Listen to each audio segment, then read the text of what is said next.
வணக்கம். இன்னைக்கு சளி, இருமல், கபம் இதையெல்லாம் சரி செய்கிற ஹெர்பல் சட்னி செய்யலாங்க. ஹெர்பல் சட்னி செய்கிறதுக்கு கருவேப்பிலை எடுத்துருக்குறேங்க. 2 கொத்து கருவேப்பிலைங்க, 1 கைப்பிடி மல்லித்தழை எடுத்துருக்குறேங்க, புதினா 1 கைப்பிடி எடுத்துருக்குறேங்க,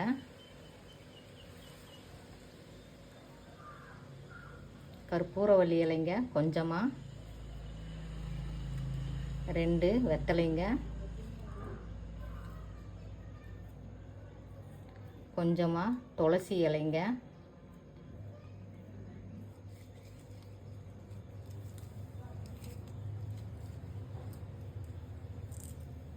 தூதுவளை இலைங்க 1 கைப்பிடி தூதுவளை இலை எடுத்துருக்குறேங்க. இந்த தூதுவளை இலையில் முள் இருக்குங்க, பார்த்து எடுக்கணுங்க. 2 இலை ஆடாத்தொடா இலைங்க. இது நிறைய போடக்கூடாதுங்க, இது கசப்படிக்கும். அதனால் சும்மா பேருக்கு ஒரு 2 இலை ஆடாத்தொடா இலை போட்டுக்கிறேங்க. சட்னி செய்கிறதுக்குங்க 10 சின்ன வெங்காயம் எடுத்துருக்குறேங்க, 4-5 தேங்காய் சீல் எடுத்துருக்குறேங்க, 4 பூண்டு எடுத்துருக்குறேங்க, சின்னதாக புளி, 1 ஸ்பூன் கடலைப்பருப்பு, 2 பச்சை மிளகாய், 1 ஸ்பூன் உளுந்துப்பருப்பு எடுத்துருக்குறேங்க. இது எல்லாமே எண்ணெய் விட்டு வதக்கி நம்ம சட்னி செய்யணுங்க. அது எப்படி செய்யலான்னு பார்க்கலாங்க. வடை சட்டியில் நல்லெண்ணெய் ஊற்றிக்கலாங்க. உளுந்து பருப்பும் கடலைப்பருப்பும் வறுத்துக்கலாங்க.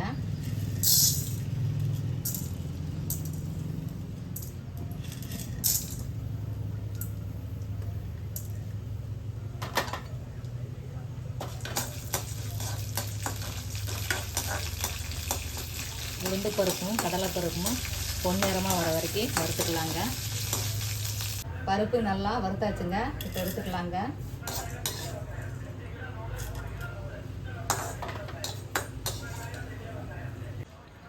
பூண்டும் சின்ன வெங்காயமும் இப்போ வதக்கிக்கலாங்க.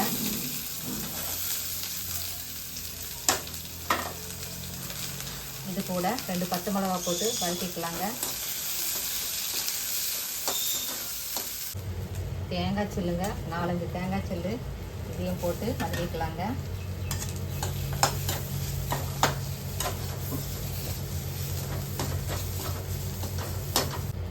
வெங்காயம் தேங்காய் வதக்கியாச்சுங்க, இதை எடுத்துக்கலாங்க.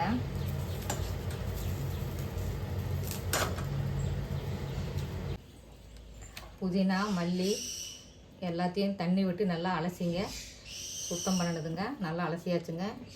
மல்லித்தலையை கட் பண்ணி போடுறேங்க. அது நெடுகுமாக காம்போடு இருக்கும், அதை கட் பண்ணி போடணுங்க. அப்போ தான் மிக்சியில் சிக்காமல் வருங்க. நல்லா கீரையெல்லாம் வதக்கிக்கலாங்க.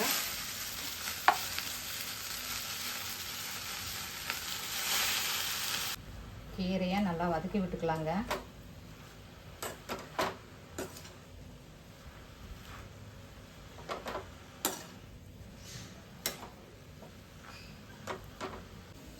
கீரை எல்லாமே வதக்கியாச்சுங்க, நல்லா வதங்கிருச்சுங்க.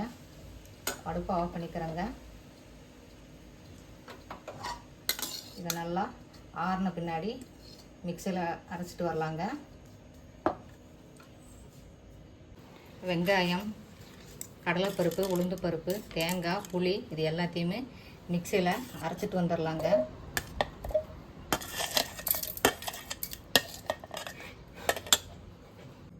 வெங்காயம் அரைச்சிட்டு வந்தாச்சுங்க.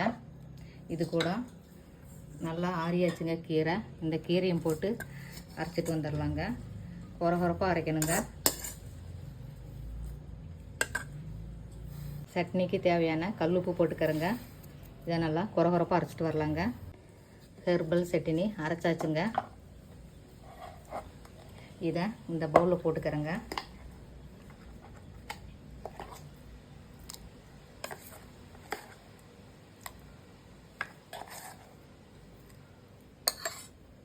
அவ்வளோதாங்க, ஹெர்பல் சட்னி ரெடி ஆயிடுச்சுங்க. சளி, இருமல், கபம் இது எல்லாத்தையும் நல்லா சரி செய்யுங்க.